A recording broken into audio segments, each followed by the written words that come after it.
Hello friends, welcome back to my channel Gyan Sankalp. तो friends, आज हम पब्लिक एडमिनिस्ट्रेशन में टॉपिक पढ़ेंगे संगठन के सिद्धांत एवं नियम।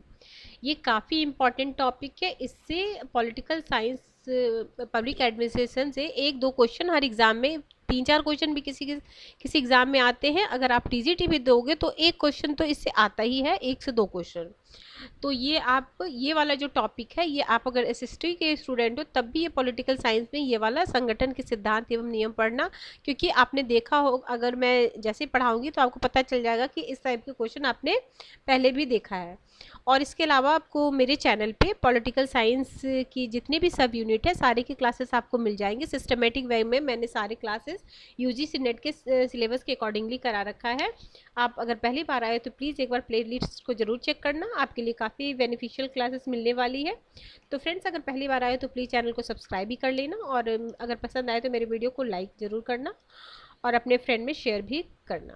तो फिर आज का क्लास हम स्टार्ट करते हैं। सबसे पहले टॉपिक आप लिख लो, संगठन के सिद्धांत एवं नियम, theory and principle of organisation. तो संगठन क्या होता है? देखो, संगठन निश्चित उद्देश्य के लिए बनाया गया व्यक्तियों का समूह संगठन होता है। ठीक है। संगठन के सिद्धांत के दो समूह में संगठन के सिद्धांत को दो समूह में बांटा जा सकता है, एक सार्वभौमिकता का सिद्धांत, एक पारिस्थितिकी सिद्धांत। ठीक है। अब देखो, सार्वभौमिकता के सिद्धांत में क्या है, इसमें यह माना जाता है कि संगठन के नियम तथा सिद्धांत सार्वभौमिक होते हैं। इसे यांत्रिक कुशलता एवं मितव्ययिता का दृष्टिकोण भी कहा जाता है। अब देखो, सार्वभौमिक सिद्धांत को और क्या कहा गया, इसे यांत्रिकी कुशलता एवं मितव्ययिता का दृष्टिकोण भी कहा जाता है। इसे तीन भागों में विभाजित किया गया है। कौन कौन? देखो, वैज्ञानिक सिद्धांत हम पढ़ेंगे। सीधे क्वेश्चन आ जाता है कि वैज्ञानिक सिद्धांत को किसने दिया, तो डब्ल्यू टेलर ने दिया था 1909 में। परंपरागत सिद्धांत में कौन कौन आते हैं? हेनरी फेयोल, लूथर गुलिक, उर्बिक, मूने, रेले। नौकरशाही में कौन आते हैं? Max weber. ठीक है। तो सीधे ये नौकरशाही से संबंधित कौन से विचारक है, बस ऐसे भी क्वेश्चन बन जाएगा। वैज्ञानिक सिद्धांत से, मानवीय सिद्धांत से कौन से विचारक संबंधित है, सीधे ऐसे भी क्वेश्चन आ जाते हैं। तो ये तीनों को आप नोट डाउन कर लो। आगे चलते हैं। अब दूसरा है पारिस्थितिकीय सिद्धांत। तो पारिस्थितिकीय सिद्धांत में क्या क्या आता है? पहला, मानवीय संबंध सिद्धांत, जो जो किसने दिया था? एल्टन म्यो ने दिया था। फिर व्यवहारवादी सिद्धांत, चेस्टर बर्नार्ड ने। भागीदारी सिद्धांत, मैकग्रेगर ने। व्यवस्थावादी सिद्धांत, हर्बर्ट साइमन ने। तो आप अगर आप नोट्स बना के पढ़ना चाहते हो तो आप प्लीज़ इसका नोट्स बना लेना, क्योंकि ये काफ़ी हेल्पफुल क्लास है। और पब्लिक एडमिनिस्ट्रेशन से आपको जो डर लगता है वो भी ये क्लास करने के बाद आपको दूर। इसके अलावा मैंने 7 क्लासेस ऑलरेडी मैंने अपलोड कर रखा है पब्लिक एडमिनिस्ट्रेशन से। 2-3 क्लास तो मेरी थ्योरेटिकल है और 3 क्लासेस मेरे से वो है एमसीक्यू के भी है। अगर एक बार अब ये चैप्टर है, इसके अलावा एक और चैप्टर है, तो आपका पूरा पब्लिक एडमिनिस्ट्रेशन फिनिश हो जाएगा। फिर उससे रिलेटेड एमसीक्यू भी मैंने करा रखा, वो भी आप कर लेना। तो पब्लिक एडमिनिस्ट्रेशन मैं गारंटी करती हूँ कि एक भी क्वेश्चन आपका छूटेगा नहीं। अब बस आपको वीडियो में मैं जो भी वीडियो डालती हूँ उसको आप ना सिस्टमेटिक वे में देखा करो। मैंने अभी जो जो इतने सारे वीडियो ऑलरेडी डाल रखे हैं, उसमें से काफ़ी सारे मेरी ही क्लास से, इसमें पीजीटी बिहार में भी क्वेश्चन आए हैं, छत्तीसगढ़ का मैंने जो सॉल्व किया उसमें भी आप देखोगे काफ़ी सारे क्वेश्चन आए हुए हैं। लेकिन हाँ, आपको कंसिस्टेंसी से रेगुलर वीडियो को देखना पड़ेगा। और जो ऑलरेडी मैंने काफ़ी सारे वीडियो अपलोड कर रखे हैं उसको भी आप देख लेना, क्योंकि मैंने कॉन्सेप्ट के भी वीडियो लेके आई हूँ और साथ में एमसीक्यू भी, मोस्ट एक्सपेक्टेड क्वेश्चन भी लेके आई हूँ। मैंने यूजीसी नेट के प्रीवियस ईयर के भी बहुत सारे क्वेश्चन करा रखे हैं। तो जैसे क्वेश्चन भी कराती हूँ, साथ में मैं थ्योरेटिकल पार्ट को भी पढ़ाती हूँ। तो जो आपका जो सब्जेक्ट पेपर है काफ़ी बढ़िया हो जाएगा। अब इनका तो सिर्फ नाम ही लिख लो, ठीक है। मानवीय सिद्धांत किसने दिया? एल्टन म्यो ने। व्यवहारवादी सिद्धांत चेस्टर बर्नार्ड ने। भागीदारी प्रबंध सिद्धांत मैकग्रेगर ने। व्यवस्थावादी सिद्धांत हर्बर्ट साइमन ने। अब हम पढ़ेंगे सबसे पहले क्या है, वैज्ञानिक सिद्धांत।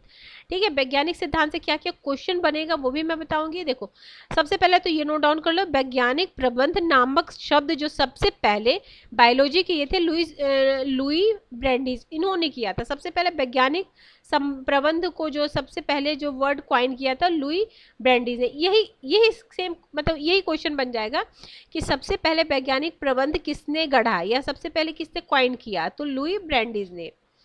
अगला है, टेलर ने संगठनिक कुशलता और मित्य को बढ़ावा देने के लिए इस शब्द का प्रयोग वैज्ञानिक प्रबंध और तकनीकी की पूर्ण क्रमबद्धता व्याख्या के लिए किया। अगला है 20वीं सदी के पहले दशक में टेलर ने वैज्ञानिक प्रबंध का प्रतिपादन किया। यह प्रशासन का पहला सामंजस्यपूर्ण सिद्धांत है। आगे है, अब ये जो बुक है ये बुक भी काफ़ी पूछता है, और कभी कभी तो अगर आप हायर का एग्जाम दे रहे हो, जैसे असिस्टेंट प्रोफेसर का दे रहे हो या यूजीसी दे रहे हो, तो इसको आपको क्रम में भी सजाने को आ सकता है कि कौन कौन कब लिखे। तो बहुत आसान है, मैं इसको बताती हूँ कैसे आप याद करना। देखो, वैज्ञानिक प्रबंध टेलरवाद भी कहते हैं, क्योंकि इन्होंने टेलर दिया था इसलिए इसको टेलरवाद भी कहा जाता है।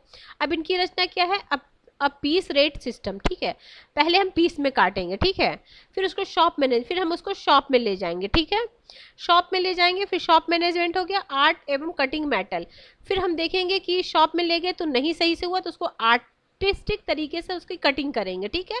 तो आप याद रखना, आर्ट ऑफ कटिंग मेटल, फिर पहले मैंने पीस कटिंग किया, फिर मैं शॉप में ले गई, अगर नहीं बिका तो मतलब मैं आपको थोड़ा सा याद करने की वो इसलिए आपको इस तरीके से बताया। फिर आर्ट ऑफ कटिंग मेटल हो जाएगा, फिर है आर्ट ऑफ कटिंग मेटल 1906 में हो जाएगा, फिर प्रिंसिपल ऑफ साइंटिफिक मैनेजमेंट। अब मेरा अच्छे से कट गया तो उसका प्रिंसिपल और साइंटिफिक मैनेजमेंट बना दिया हमने, ठीक है। अब जिस भी तरीके से याद करो, देखो अब एक बार मैं फिर से बता देख, पहले मैं पीस में काटूंगी, अब पीस रेट सिस्टम हो गया, फिर उसको शॉप में ले जाएंगे, शॉप मैनेजमेंट 1903 में, फिर शॉप में ले गई नहीं बिका तो उसको आर्ट एंड कटिंग मेटल के करूंगी, फिर आर्ट के मतलब थोड़ा आर्ट लगा के कटिंग करूंगी, तो आर्ट ऑफ कटिंग मेटल हो गया, फिर हो जाएगा जब सही से हो गया फिर इसको प्रिंसिपल और साइंटिफिक मैनेजमेंट कर देंगे, ठीक है, 1911। अगला है औद्योगिक और सरकारी दोनों ही संगठन के प्रशासनिक विचार और प्रणाली पर वैज्ञानिक प्रबंध आंदोलन का महत्वपूर्ण प्रभाव रहा है। क्या बोले, ये जो औद्योगिक और सरकारी संगठन है उस दोनों पे इसका काफी गहरा प्रभाव रहा है। आगे है वैज्ञानिक प्रबंध अमेरिका से यह सोवियत संघ पहुंचा, ठीक है, वैज्ञानिक प्रबंध जो है अमेरिका से कहाँ पहुंचा, सोवियत संघ, जहां वर्ष 1920 से 40 के बीच इसने स्टार विनी वाइट आंदोलन का रूप ले लिया। ये भी लिख लें, इसे स्टार विनी वाइट आंदोलन का रूप ले लिया। आगे है, टेलर के अनुसार प्रबंधन सच्चा विज्ञान है क्योंकि यह स्पष्ट रूप से निर्धारित कानूनों, नियमों और सिद्धांतों पर आधारित है और हर प्रकार के संगठन में सार्वभौमिक रूप से लागू होता है। आगे है, वैज्ञानिक प्रबंध का सरोकार औद्योगिक संगठनों की प्रबंधकीय प्रथाओं और उत्पादन प्रक्रियाओं में वैज्ञानिक पद्धति का प्रयोग से था। इसके संगठन के निम्नतम स्तर पर ध्यान केंद्रित किया। आगे है, इसमें सांगठनिक कुशलता और मितव्ययता में सुधार के लिए विशिष्टीकरण, पूर्व सूचनीयता, तकनीकी क्षमता और तर्क संगत होने पर बल दिया। आगे टेलर ने अपने वैज्ञानिक प्रबंध के सिद्धांत को 3 कल्पनाओं पर आधारित किया। आप कितनी कल्पना, देखो वैज्ञानिक प्रबंध से क्या क्या पूछेगा, किसने दिया, इनके बुक के बारे में पूछा और क्या है इन किस किस आधार पे किया था। तो पहला देखो, वैज्ञानिक सिद्धांत के प्रयोग से संगठनिक कार्य प्रणाली उन्नत की जा सकती है। दूसरा था, एक अच्छा मजदूर काम को शुरू करने वाली नहीं बल्कि प्रबंध के निर्देशों को मानने वाला मजदूर है। अच्छा मजदूर कौन है, जो काम को शुरू नहीं करता बल्कि जो प्रबंध के निर्देशों को मानने वाला मजदूर। तीसरा है, हर मनुष्य एक आर्थिक मनुष्य, ये भी आता है। देखो जैसे जब हम मानवीय संबंध पढ़ेंगे, जो एल्टन मैन वो आर्थिक मनुष्य नहीं बोलते, ये वैज्ञानिक प्रबंध वाले क्या बोलते हैं, मनुष्य एक आर्थिक मनुष्य, यानी वह आर्थिक कारणों से प्रेरित होता है। अगला है, टेलर का प्रयोगों के दौरान सामना कामचोरी की परिघटना से हुआ, जिसमें मजदूर की प्रवृत्ति उत्पादन को बाधित करने की होती है। स्वाभाविक कामचोरी व्यक्तिगत कारकों जैसे आराम से काम करने, ज्यादा परिश्रम न करने व इसी प्रकार की आदतों का नतीजा है। आगे है, व्यवस्थित कामचोरी सामाजिक संगठनिक कारकों का परिणाम है। टेलर कुशलता बढ़ाने के लिए वैज्ञानिक तकनीक का प्रयोग करके कामचोरी को कम करता है। वैज्ञानिक प्रबंध की क्या क्या विशेषता है, तो देखो इसकी 5 विशेषताएं, कार्यों का प्रबंधन, लोगों का प्रबंधन, परिचालन का प्रबंधन, प्रबंधन एक सामूहिक क्रिया है, प्रबंधन एक गतिशील क्रिया है। आगे है, बौद्धिक क्रांति, मेंटल रेवोल्यूशन। मजदूर और प्रबंधकों की ओर से बौद्धिक क्रांति इस चेतना की मांग करती है कि उसके पारस्परिक हित असंगत नहीं है और दोनों सहयोगों से ही उन्नत कर सकते हैं, न कि टकराव से। यही वैज्ञानिक प्रबंध का सार है। टेलर के अनुसार प्रबंध का लक्ष्य मालिकों की अधिकतम समृद्धि और साथ ही हर कर्मचारियों की अधिकतम समृद्धि हासिल करना चाहिए। आगे है, रिनहार्ड वेडिंगसन ने अपनी रचना work and authority in industry में कहा कि हर मजदूर की उत्पादक क्षमता को अधिकतम बढ़ाकर वैज्ञानिक प्रबंधन मजदूर और मालिक दोनों की ही आय अधिकतम बनाएगा। इसलिए पूंजी और श्रम के बीच के सारे संघर्षों का समाधान इस वैज्ञानिक परिणामों से ही हो जाएगा। वैज्ञानिक प्रबंध के उपरोक्त सिद्धांतों को लागू करने में वैज्ञानिक प्रबंध की तकनीकें मदद करती है। वे हैं, देखो, कार्यात्मक फॉर्मेनशिप, फंक्शनल फॉर्मेनशिप। इसके अंतर्गत एक मजदूर 8 कार्यात्मक फॉर्मेन द्वारा पर्यवेक्षित और मार्गदर्शित होता है। ये भी आ जाएगा, कितने? 8, याद रखना, 8 के द्वारा। ठीक है। इन 8 कार्यात्मक फॉर्मेन में से 4 योजनाओं के लिए जिम्मेदार होते हैं, 4 योजनाओं के लिए जिम्मेदार होते हैं और योजना कक्ष में बैठते हैं। वे कार्यक्रम एवं रूट क्लर्क, कौन कौन है? कार्यक्रम एवं रूट क्लर्क, निर्देशक, कार्ड क्लर्क, समय एवं लागत क्लर्क, कारखाना अनुशासक। देखो, चारों को नाम लिख लेना, चारों 2-3 बार ये वीडियो जरूर सुन लेना फ्रेंड्स, और फिर इसका शॉर्ट नोट्स जरूर बना लेना, क्योंकि आपको काफी हेल्प करने वाला आगामी कोई भी एग्जाम आप दे रहे हो तो। फिर कार्यात्मक फॉर्मेनशिप, कारखाना स्थल। ठीक है। आगे है जिम्मेदार, टोली बॉस, गति बॉस, निरीक्षक, मरम्मत बॉस। देखो, टोली बॉस, गति बॉस, निरीक्षक और मरम्मत बॉस, ये चौथा में हो जाएगा। आगे है गति अध्ययन, मोशन की स्टडी। तो यह कार्य पद्धति के मानकीकरण की एक तकनीक है। इसमें किसी कार्य विशेष में समाहित सभी गतियों का अवलोकन और फिर गतियों के सर्वश्रेष्ठ समुच्चय का निर्धारण शामिल है। समय का अध्ययन, टाइम स्टडी। यह काम खत्म होने के मानक समय को निर्धारित करने के लिए प्रयुक्त होता है। इस तकनीक के लिए स्टॉप वॉच का प्रयोग महत्वपूर्ण है। आगे है अंतरीय पीस रेट योजना, differentiate piece rate plan. Taylor ने गति और समय अध्ययनों के द्वारा निर्धारित तकनीकों के आधार पर पीस रेट द्वारा भुगतान का सुझाव दिया। इसलिए इस भुगतान योजना को अंतरिम पीस रेट योजना कहा जाता है। भुगतान की यह योजना मजदूरों को अपना सर्वश्रेष्ठ प्रयास करने के लिए प्रेरित करेगी। अगला है अपवाद सिद्धांत। प्रबंधन हर दिन के काम का निर्धारण करेगा और निर्धारित लक्ष्य की प्राप्ति पर पुरस्कार और असफलता पर दंड देगा। अलग योजना प्रकोष्ठ। ठीक है। तो औजार और साधनों के साथ ही मजदूरों की कार्यवाहियों और गतियों का मानकीकरण। आगे है मजदूरों के लिए निर्देश कार्ड।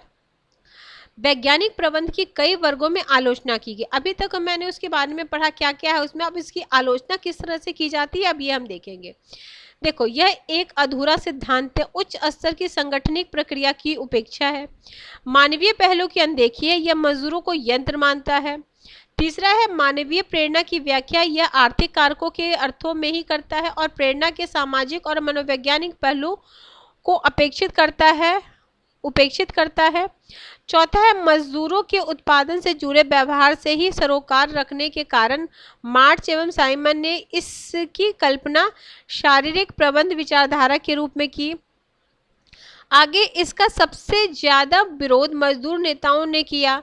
टेलरवाद को न केवल उनकी भूमिका बल्कि ट्रेड आंदोलन और सामूहिक सौदेबाजी के सिद्धांत के लिए खतरा माना गया। आगे है प्रोफेसर रॉबर्ट हॉक्सी की जांच पड़ताल ने तो यहाँ तक बताया कि वैज्ञानिक प्रबंध और मजदूर यूनियनवाद के सिद्धांत आपस में मेल नहीं खाते। आगे है टेलरवाद के कारण काम और जिम्मेदारियां बढ़ जाएगी, इसलिए प्रबंधक ने भी इसका विरोध किया। वैज्ञानिक पद्धति को अपनाने से इन्हें अपनी निर्णय और स्वविवेक से हाथ धोना पड़ेगा। आगे है टेलर के सहयोगी विचारक। अब टेलर के कौन कौन सहयोगी विचारक हैं उस पर भी हम जरा गौर करेंगे।